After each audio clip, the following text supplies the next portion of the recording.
The night was quiet at the Seoul Deep Space Communication Center.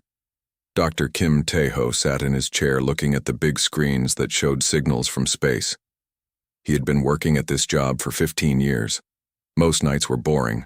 The computers would pick up normal space sounds like radio waves from distant stars.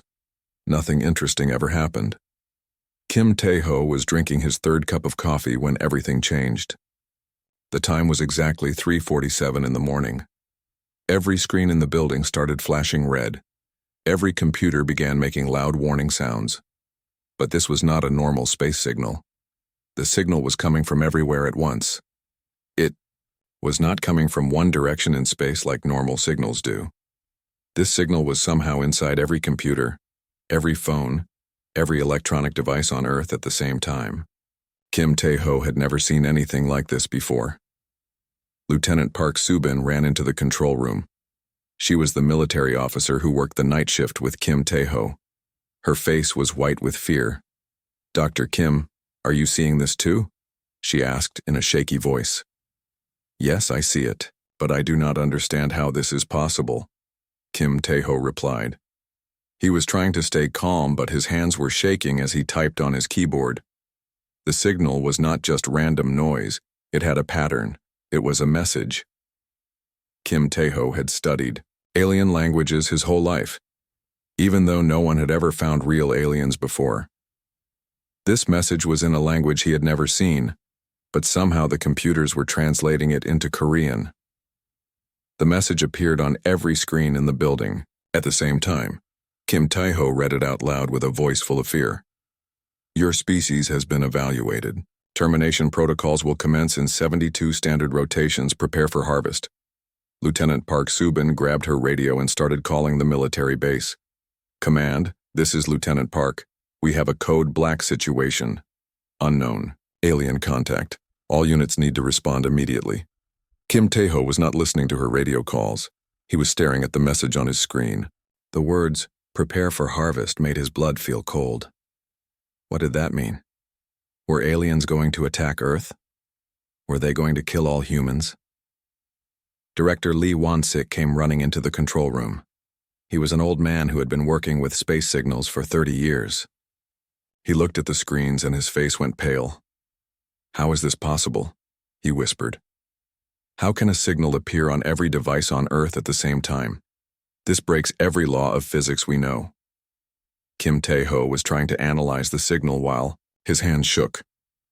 "Director, this signal did not travel through space like normal radio waves. It appeared inside our computers directly. Whatever sent this message has technology we cannot understand." Outside the building, car alarms were going off. Every cell phone in the city was showing the same message. People were running out of their houses and looking at the sky. The message had reached every human on Earth at exactly the same time. Lieutenant Park Soo-bin finished her radio call and turned to the others. "Command says this is happening everywhere. Every country, every city, every device. The president is calling an emergency meeting. The military is going to full alert." Kim Tae-ho was studying the message more carefully. "Look at this," he said, pointing at his screen. "The message is not just in Korean. It is appearing in every human language at the same time. English, Chinese, Spanish, Arabic, everything. But how does an alien know every human language?" Director Lee Won-sik sat down heavily in a chair. "They have been watching us. They know about our languages, our technology, our planet. This message is not the first contact. This is a warning before an attack." The three of them worked quickly to save all the data about the signal. If this was really from aliens, then this information could help Earth defend itself. Kim Tae-ho noticed something strange in the signal data. "There is more information hidden in this message," he said. "Not just the words, but other data, like scanning information." "What kind of scanning?" Lieutenant Park Soo-bin asked. "Information about human biology, our technology, our weapons. It is like they took a picture of our entire planet and everything on it." Director Lee Won-sik looked worried. "If they scanned our planet, then they know how to fight us. They know our weapons, our defenses, everything." Kim Tae-ho kept studying the hidden data. "But this scanning information is old. Very old. Some of this data is from 50 years ago. Why would they use such old information? Before anyone could answer, new alarms started going off. Lieutenant Park Subin looked at her military computer and her face went white. Deep space telescopes are picking up movement, she said in a quiet voice. Large objects moving toward our solar system. Very large objects. And they are moving faster than anything we have ever seen. Kim Tae-ho looked at the telescope data on his screen. The objects were still very far away, but they were definitely moving toward Earth.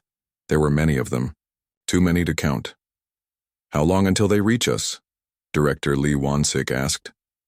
Lieutenant Park Subin did the math on her computer. At their current speed, they will reach Earth in exactly 72 days. The room went quiet. 72 days. The same number as in the alien message. 72 standard rotations. The aliens had given Earth exactly enough time to see them coming. Kim Tae-ho realized something terrible. This is not a warning. This is not mercy.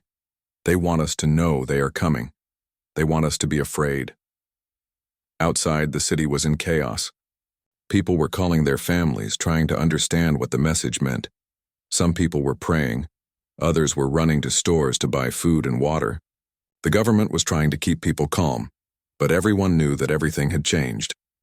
In the control room, Kim Tae-ho, Lieutenant Park Subin, and Director Lee Won-sik watched the data from the approaching alien ships.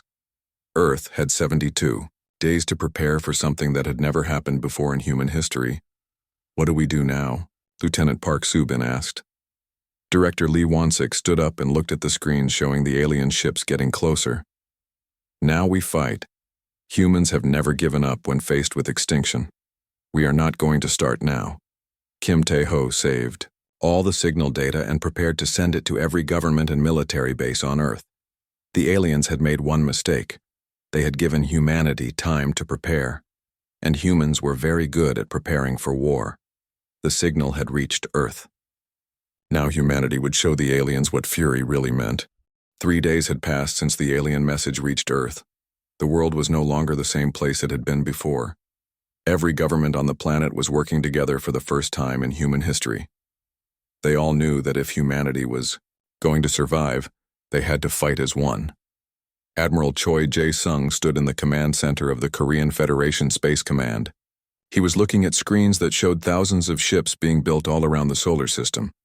Earth had colonies on Mars, the Moon, and several space stations. All of them were now building weapons and warships as fast as possible. How many ships will we have ready in 69 days? Admiral Choi asked his assistant. At current production speed, we will have 8,000 combat ships ready.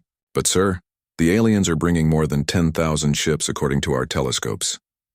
Admiral Choi nodded. He had expected this. Humans were always outnumbered in their wars. But humans had something the aliens did not understand. When humans were threatened with extinction, they became more dangerous than any other species in the universe. In her laboratory, Dr. Yoon-mi Young was working on weapons that had never been built before. She was a quantum physicist who had spent 20 years studying theoretical weapons. Now her theories were becoming real weapons that could destroy alien ships. The quantum torpedo is ready for testing, she told her team. This weapon can tear holes in space itself. When it hits an alien ship, it will not just explode. It will make the ship disappear from reality. Her assistant looked worried. Dr. Yoon, are we sure these weapons are safe to use near Earth? Nothing is safe anymore, Dr. Yoon replied. The aliens want to harvest us like we are crops in a field. We have to show them that humans are not crops. We are predators. Meanwhile, Dr. Kim Tae-ho was still studying the alien signal. He had not slept much in 3 days. He was trying to understand everything about the aliens from their message. What he had found was both good news and bad news. President Kang Do-hyun visited Dr. Kim at the research center. The president looked tired. He had been meeting with world leaders and military commanders for 3 days straight. Dr. Kim, what have you learned about our enemies? President Kang asked. Dr. Kim showed him the data on his computer screen. Mr. President, I have good news and bad news. The bad news is that these aliens are called the Harvesters. They have been destroying civilizations across the galaxy for thousands of years. They are very good at killing entire species. And the good news? The good news is that they are stupid, Dr. Kim said with a small smile. Their scanning data of Earth is 50 years old. They think we still use primitive nuclear weapons and slow rocket ships. They do not know about our quantum technology, our antimatter engines, or our space-time manipulation devices. President Kang felt hope for the first time in 3 days. So they are not prepared for our real military technology? Not at all. They scanned Earth in 2337, 50 years ago. Since then, we have developed weapons and ships that are hundreds of years ahead of what they expect to fight. In the asteroid belt between Mars and Jupiter, huge mining ships were collecting metal and rare elements. These materials were being sent to shipbuilding factories all across the solar system. Human workers and robots were working 24 hours a day to build the largest military fleet in human history. Captain Nam Kyung-ho was testing one of the new starfighters at a training base on the moon. The ship was unlike anything that had ever been built before. It could move faster than light, turn invisible, and fire weapons that could destroy targets the size of cities. "How does it handle, Captain?" asked the ground control officer. "Like a dream," Captain Nam replied through his radio. "This ship responds to my thoughts before I even touch the controls. The aliens will never see us coming." Captain Nam had been a pilot for 12 years. He had fought in small wars between human colonies. But this was different. This was not humans fighting humans. This was humans fighting for the right to exist. Back on Earth, Colonel Park Jin-woo was training Special Forces soldiers for a dangerous mission. These soldiers were learning how to board alien ships and fight aliens in hand-to-hand combat. "Remember," Colonel Park told his soldiers, "we do not know what these aliens look like or how strong they are, but we know they have never fought humans before. Use that advantage, be unpredictable, be fierce. Show them why humans are the most dangerous species in the universe." Engineer Oh Hee-jin was working in a secret laboratory under the mountains of Korea. She was designing weapons that used principles of physics that most scientists thought were impossible. Her team had built guns that could shoot through multiple dimensions, armor that could bend space around the wearer, and bombs that could make stars explode. "The dimensional rifle is ready for mass production," she reported to Admiral Choi. "When our soldiers fire this weapon, the bullet will appear inside the alien ship without traveling through the space between. There is no defense against this weapon." Dr. Kim Tae-ho made another important discovery about the alien signal. He called Admiral Choi immediately. "Admiral, I have found something very important. The aliens communicate using quantum entanglement. All their ships are connected by an instant communication network that works faster than light." "Is that good or bad for us, Dr. Kim?" "It could be very good. If we can capture just one alien ship and access their network, we can learn everything about their entire fleet. We might even be able to turn their own network against them." Admiral Choi understood immediately. Colonel Park's boarding teams. They are not just trying to capture ships, they are trying to capture their entire communication system. Exactly. But we have to be very careful. If the aliens realize what we are doing, they might change their network and we will lose this advantage. Around the solar system, human colonies were being evacuated to fortified positions. Families were saying goodbye as parents left to join the military. Children were being sent to the safest places humans could find. Everyone knew that some people would not survive the coming war, but humans were not running away. They were running toward the fight. Volunteers were joining the military faster than they could be trained. People were donating money and materials to build more ships and weapons. The entire human species was becoming a war machine. On Mars, President Kang gave a speech that was broadcast to every human in the solar system.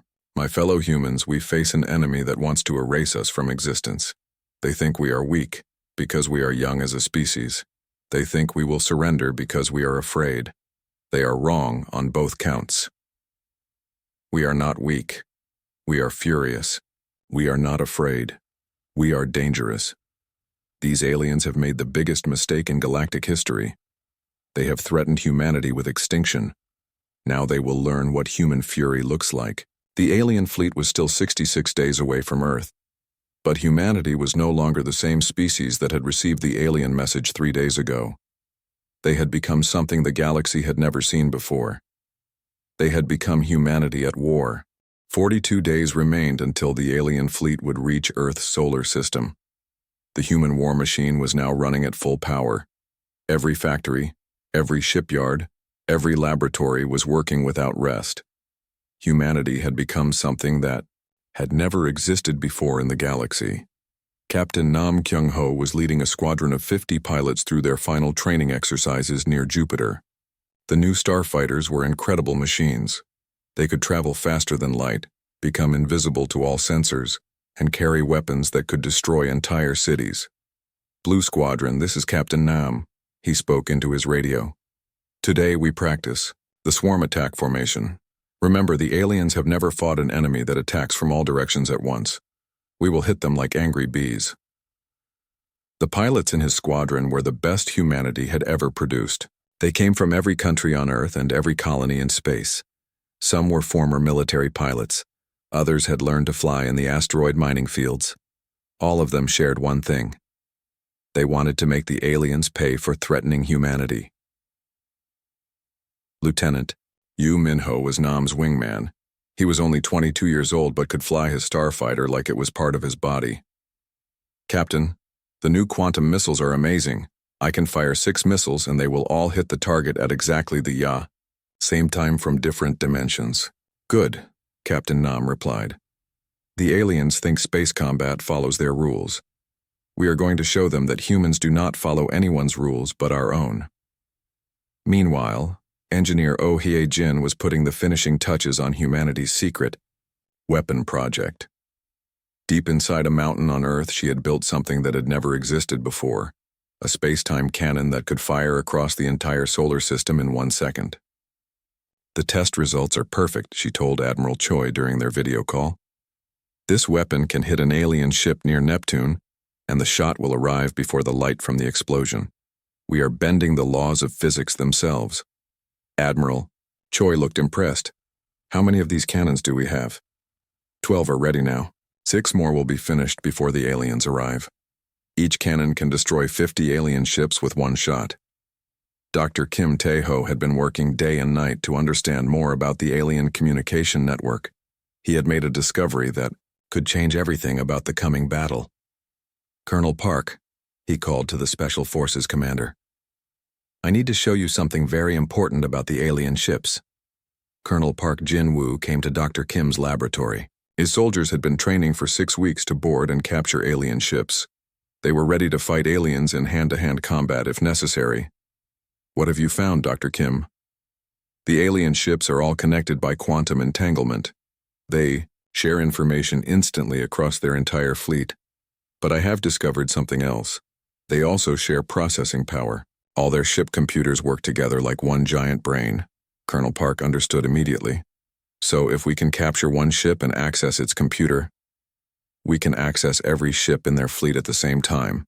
But there is more. I have been working with Dr. Yoon Mi-young on a special computer virus.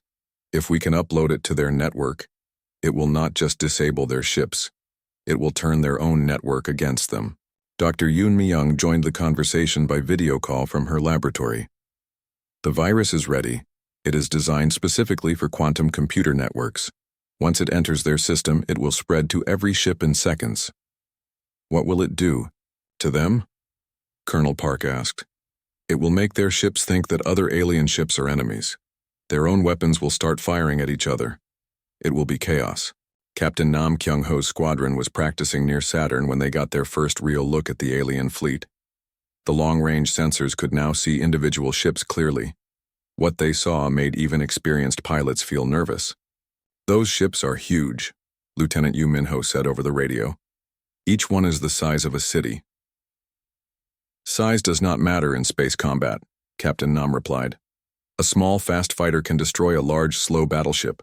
We have speed, weapons, and most importantly, we have anger." The alien ships were still beautiful in a strange way. They looked like they were grown rather than built. They had smooth curves and glowing parts that pulsed like heartbeats. But Captain Nam knew that inside those beautiful ships were aliens who wanted to kill every human in the galaxy. Back on Earth, President Kang Do-hyun was meeting with world leaders and military commanders. The final battle plan was being completed. Every detail had to be perfect because humanity would only get one chance. "The aliens will expect us to defend Earth directly," Admiral Choi explained to the group. "Instead, we will meet them at Neptune's orbit. We will fight them as far from Earth as possible." "What if they break through our defenses?" asked the President of the European Federation. "They will not break through," Admiral Choi said with confidence. "We have weapons they cannot imagine. We have tactics they have never seen. Most importantly, we have something they do not have." "What is that?" "We have nothing to lose and everything to fight for. They are fighting to harvest resources. We are fighting to survive. There is no force in the universe stronger than a species fighting for its existence." Colonel Park Jin-woo's Special Forces teams were making final preparations for their boarding missions. These soldiers would ride in small, fast ships that could attach to alien vessels like parasites. Then they would cut through the alien hull and fight their way to the ship's computer core. "Remember your training," Colonel Park told his teams. "We do not know what these aliens look like. We do not know how they fight. But we know they have never fought humans before. Use your speed, your intelligence, and your fury. Make them afraid of us." Sergeant Lee Kwan-ho was one of Colonel Park's best soldiers. He had fought in 3 wars and had never lost a battle. "Colonel, what if the aliens are much stronger than humans? Then we will be smarter. What if they are smarter than humans? Then we will be more vicious. Humans have conquered every environment on Earth and spread across the galaxy because we adapt to anything. We will adapt to fighting aliens too." Engineer Oh Hye-jin's space-time cannons were being moved to their final positions around the solar system. Each cannon was the size of a building and required 100 people to operate. When they fired, they would create tears in space itself. "The installation at Mars is complete," she reported to Admiral Choi. "The Jupiter installation will be ready in 2 days. When the aliens arrive, they will fly into the most dangerous weapons field ever created." Dr. Kim Tae-ho was working on one final project. He was creating a message that would be broadcast across the galaxy when the battle began. It would tell every alien species in the universe what happened when someone threatened humanity with extinction. "This message will travel on the same quantum network the aliens use," he explained to President Kang. "Every intelligent species in the galaxy will know that humans fought back and won." As the days counted down, humanity was becoming something new. They were no longer just a young species learning to explore space. They were becoming the most dangerous predators the galaxy had ever seen. The alien fleet was now 30 days away from Earth. But the harvesters who had sent that threatening message had no idea what was waiting for them.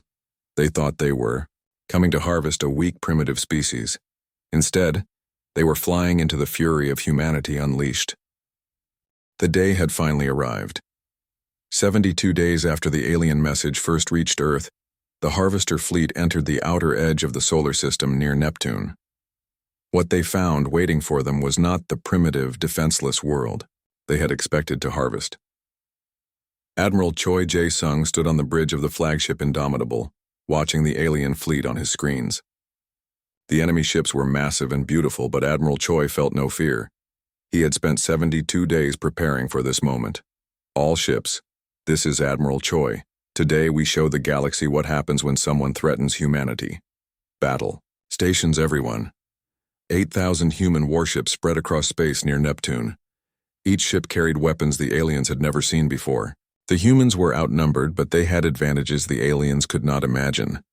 Captain Nam Kyung-ho was in his starfighter, leading Blue Squadron toward the alien fleet. His pilots were eager for battle. They had trained for this moment and were ready to show the aliens what human fury looked like. "Blue Squadron, remember our training. Hit them fast, hit them hard, and show them no mercy. These aliens want to harvest us like crops. Let us show them that humans are not crops. We are wolves." The first shots of the battle came from Engineer Oh Hye-jin's space-time cannons. 12 massive weapons fired at the same time from different positions around the solar system. The shots traveled faster than light itself, tearing holes in space-time. The alien ships had shields that could stop normal weapons, But the space-time cannons were not normal weapons. They fired pure destruction that came from other dimensions. When the shots hit the alien fleet, 50 of their largest ships simply disappeared from reality. The alien fleet commander was shocked. His species had conquered thousands of worlds. They had never faced weapons that could destroy matter itself. But this was only the beginning of their nightmare. Impossible, the alien commander said in his strange language. These primitive beings cannot have such weapons. Our scans showed they only had nuclear devices, but the alien scans were 50 years old. In those 50 years, humanity had become something far more dangerous than the aliens had ever imagined. Captain Nam Kyung-ho's fighter squadron struck next. The human starfighters moved like lightning, appearing and disappearing from the alien sensors. They fired quantum missiles that could attack from multiple dimensions at once. Direct hit on the alien battleship, Lieutenant Yu Min-ho reported over the radio. Their shields are down, moving in for the kill. The alien ships tried to fight back, but their weapons were designed to fight enemies that followed the normal rules of space combat. Human fighters did not follow normal rules. They could become invisible, teleport short distances, and fire weapons that arrived before they were even shot. These humans fight like demons, an alien officer reported to his commander. They appear everywhere at once. Our weapons cannot track them. Dr. Yoon Mi-young's quantum torpedoes were the next surprise for the aliens. These weapons did not just explode when they hit a target. They opened holes in space that sucked the alien ships into other dimensions. Entire enemy vessels vanished, without a trace. But the most important part of the battle plan was about to begin. Colonel Park Jin-woo's Special Forces teams launched their boarding ships toward the alien fleet. These small, fast vessels attached themselves to alien ships like parasites. Boarding Team Alpha, you are attached to the alien command ship. Begin cutting through their hull, Colonel Park ordered through his radio. Sergeant Lee Kwan-ho was leading the team that would capture the alien command ship. He and his soldiers cut through the alien hull with laser torches and entered the ship. What they found inside was unlike anything they had expected. The alien ship was alive. The walls pulsed like a heartbeat. The floors felt warm and soft. Strange. Lights moved through tubes that looked like blood vessels. But Sergeant Lee and his team did not stop. They had a mission to complete. The aliens are taller than humans, but they look weak. Sergeant Lee reported to Colonel Park. They have 4 arms and no weapons. They seem more afraid of us than we are of them. The human soldiers fought their way through the alien ship toward the command center. The aliens they met were not the fierce warriors they had expected. They were more like scientists or farmers. They had never been in a real fight before. Dr. Kim Tae-ho was monitoring the boarding mission from the flagship. When Sergeant Lee's team reached the alien command center, Dr. Kim was ready with the computer virus. Sergeant Lee, find the main computer and plug in this device, Dr. Kim said over the radio. This will upload our virus to their quantum network. Sergeant Lee found the alien computer system. It was a strange crystal that glowed with different colors. He plugged in Dr. Kim's device and waited. Upload complete, Dr. Kim announced. The virus is now spreading through their entire fleet. What happened next was beautiful and terrible. The virus spread through the alien quantum network in seconds. Every alien ship in the fleet was infected at once. But the virus did not just disable their ships. It did something much worse. The virus made the alien ships think that other alien ships were enemies. Suddenly, the alien fleet began firing on itself. Brother ship attacked brother ship. The aliens watched in horror as their own weapons turned against them. Our ships are attacking each other, the alien commander screamed. How is this possible? Dr. Kim Tae-ho was watching the chaos from his command center. The virus is working perfectly. Their greatest strength has become their greatest weakness. Their quantum network is now under our control. But Dr. Kim had discovered something else about the alien network. It was not just connected to the ships in the solar system. It was connected to the entire alien civilization across the galaxy.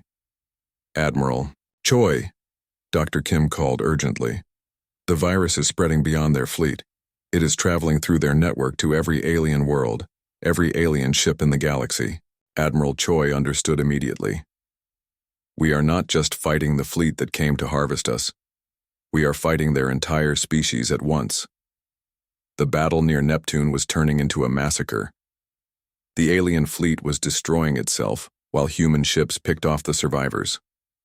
Captain Nam Kyung-ho's squadron was hunting down alien ships that tried to escape. No alien ship leaves this solar system, Admiral Choi ordered. If even one escapes, they might find a way to stop our virus. But something else was happening. As the virus spread through the alien network, it was also broadcasting information back to the human fleet. Dr. Kim was receiving data about the aliens' entire civilization. Admiral, I am receiving incredible information. The aliens have been harvesting civilizations for thousands of years. They have destroyed hundreds of intelligent species. But they have never faced resistance like this. What else are you learning? The aliens are not warriors. They are farmers. They have been harvesting younger civilizations because they are too weak to fight species as advanced as themselves. They are cowards. The alien fleet commander realized that his species had made a terrible mistake. These humans were not primitive crops to be harvested. They were the most dangerous predators the galaxy had ever produced. Send a message to the homeworlds, the alien commander ordered. Tell them to avoid human space at all costs. Tell them, we have awakened something that should have been left alone. But it was too late for warnings. The virus had already reached the alien homeworlds. Across the galaxy, alien ships were turning on each other. The civilization that had harvested others for thousands of years was destroying itself. Captain Nam Kyung-ho destroyed the last alien ship trying to escape the solar system. The battle was over. In less than 6 hours, humanity had not only defeated the alien fleet but had also crippled their entire civilization. All ships, this is Admiral Choi. The solar system is secure. The enemy is defeated. But this is not the end. This is just the beginning. Dr. Kim Tae-ho was already working on the next phase of the plan. The virus had given them access to the alien network. Now they could send messages to every species the aliens had ever threatened. We can contact every civilization in the galaxy, Dr. Kim reported. We can tell them that the age of the harvesters is over. The aliens had come to harvest humanity. Instead, they had awakened something that would change the galaxy forever. They had awakened human fury. 6 months had passed since the battle at Neptune. The alien harvester fleet had been completely destroyed. Not a single alien ship had escaped the solar system. But more importantly, the virus that Dr. Kim Tae-ho had created was still spreading across the galaxy, crippling the entire harvester civilization. Admiral Choi Jae-sung stood in the command center of humanity's newest and largest ship, the Liberator. This massive vessel was 10 times bigger than any ship humans had ever built before.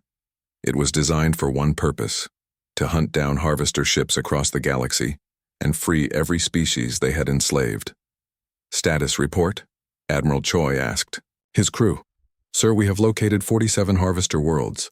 All of them are in chaos. Their ships are still attacking each other because of our virus. Their civilization is collapsing, reported Commander Shin Hae-won.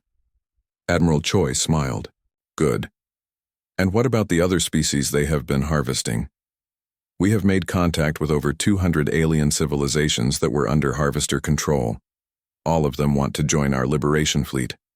Dr. Kim Tae-ho was now humanity's chief ambassador to alien species.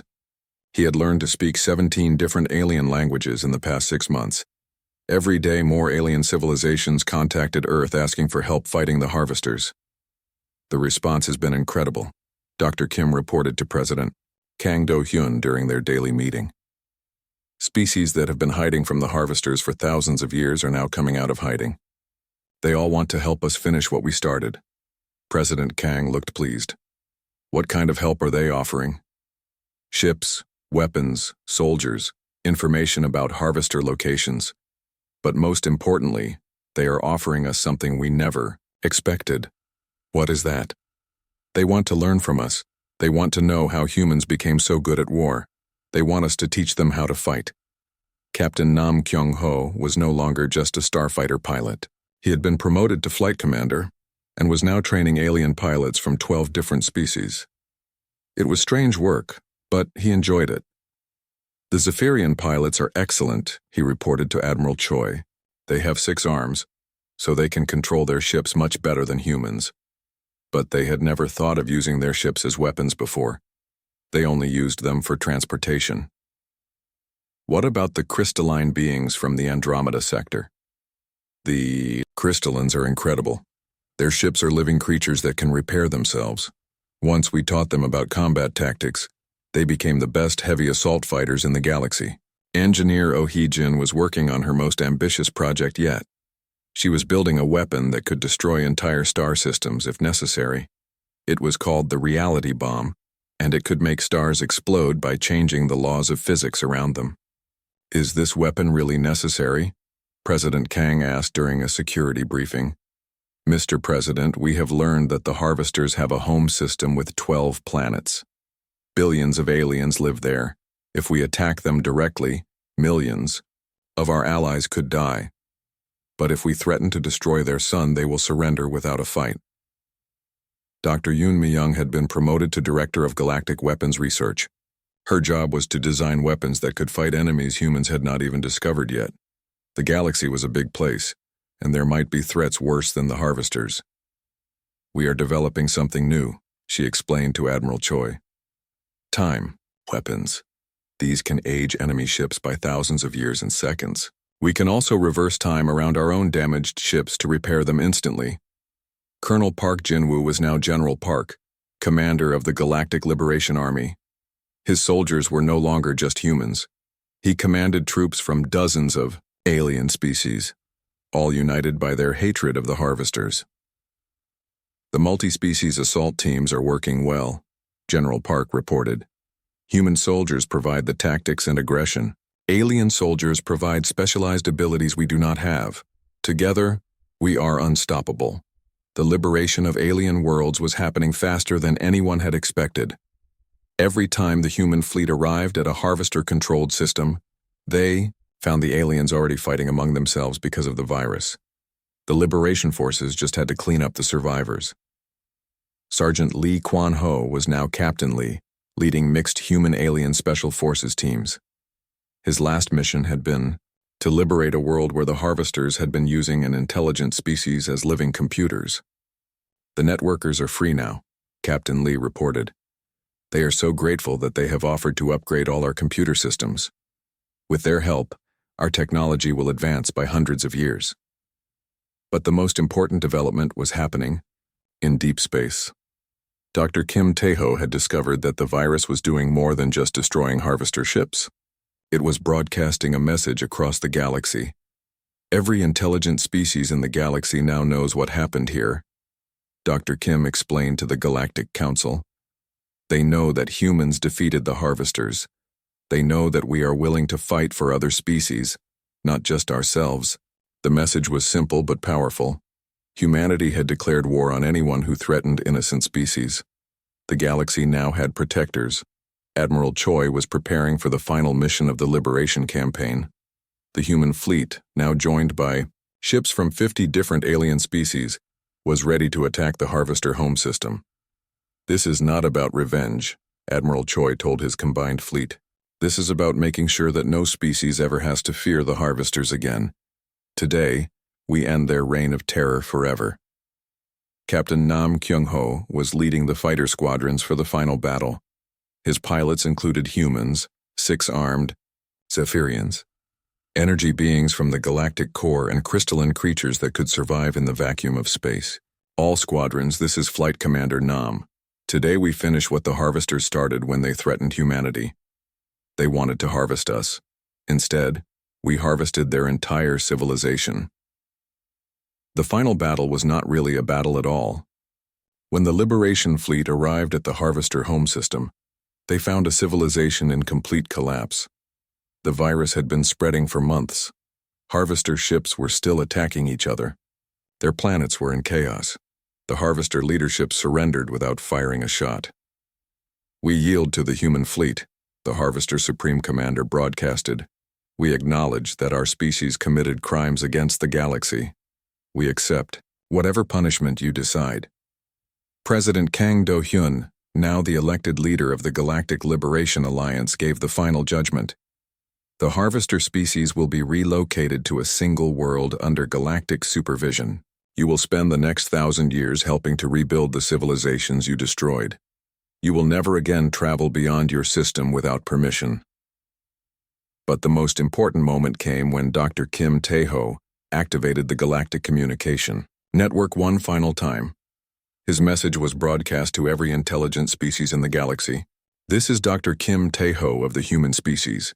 The age of the harvesters is over, but the age of galactic cooperation has begun. Any species that threatens innocent beings will face the combined might of the Galactic Liberation Alliance. We humans learned something important during this war. The galaxy is not a place where the strong prey on the weak. It is a place where the strong protect the weak. This is our promise to every species in the galaxy. You will never face extinction alone again. 1 year later, Admiral Choi stood on the observation deck of the Liberator, looking out at the largest fleet ever assembled. Ships from 200 different species flew in formation, ready to explore the galaxy and defend any species that needed help. Captain Nam Kyung-ho joined him at the window. "Admiral, do you think the harvesters were the worst threat the galaxy had to offer?" Admiral Choi smiled. "Probably not. The galaxy is a big place. There are probably threats we have not discovered yet. But now the galaxy knows something it did not know before. What is that? When someone threatens an innocent species with extinction, they will face humanity's fury, and now that fury is backed by the combined might of hundreds of alien civilizations. The aliens had sent a message to Earth saying that humanity would be harvested. Instead, humanity had harvested the harvesters and become the galaxy's protectors. The age of human fury had begun, and the galaxy was a safer place because of it.